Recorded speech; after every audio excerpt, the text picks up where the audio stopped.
80% قوم 8 فروری کو لوگوں نے دیکھ لی تھی کہ کس طرف جا رہی ہے، پھر ان پر گولی چلا دی، پھر وہ کہہ رہے ہم ان کی مصنوعات کا بائیکاٹ کریں گے۔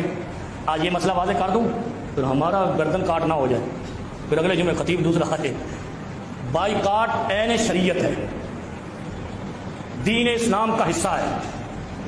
ظالم ہمیشہ پابندیاں سیکشن لگاتا ہے۔ امریکہ نے پابندیاں لگا دی ایران پہ، امریکہ نے پابندیاں لگا دی عراق پہ، امریکہ نے پابندیاں لگا دی لیبیا پہ، امریکہ نے پابندیاں لگا دی فلاں پہ، لگاتے ہیں، اور مظلوم ہمیشہ بائیکاٹ کرتا ہے۔ آپ کے ملک میں ایک وقت میں مرغی کا بائیکاٹ ہوا، کسی کو تکلیف نہیں ہوئی، وہ مرغی والے بیچارے زمین پہ آ گئے۔ کسی چیز کا بائیکاٹ، بہت بائیکاٹ ہوئے، شیل پیٹرول پمپ والوں کا بائیکاٹ ہوا، جی فرانس کی کمپنی ہے، وہ اپنے اثاثے بیچ کر میرے خیال نکل گئے۔ ایسے ہوا تو بائیکاٹ کی نسل، بائیکاٹ شروع دن سے آیا ہے، جب سے انسانیت ہے۔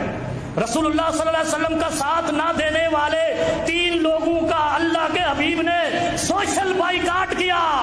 کیا فرمایا قرآن نے؟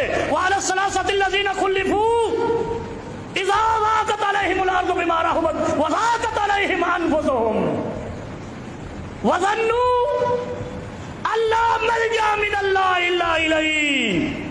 اور پڑھو قرآن کو پاکستانی مسلمانوں، نبی علیہ السلام نے 3 لوگوں کا بائیکاٹ کیا، اتنا شدید بائیکاٹ، سماجی معاشی تجارتی بائیکاٹ کیا کہ وہ لوگ کہنے پہ مجبور ہو گئے کہ اتنی وسیع زمین ہونے کے باوجود ہمیں سانس لینے کی بھی طاقت نہیں رہی۔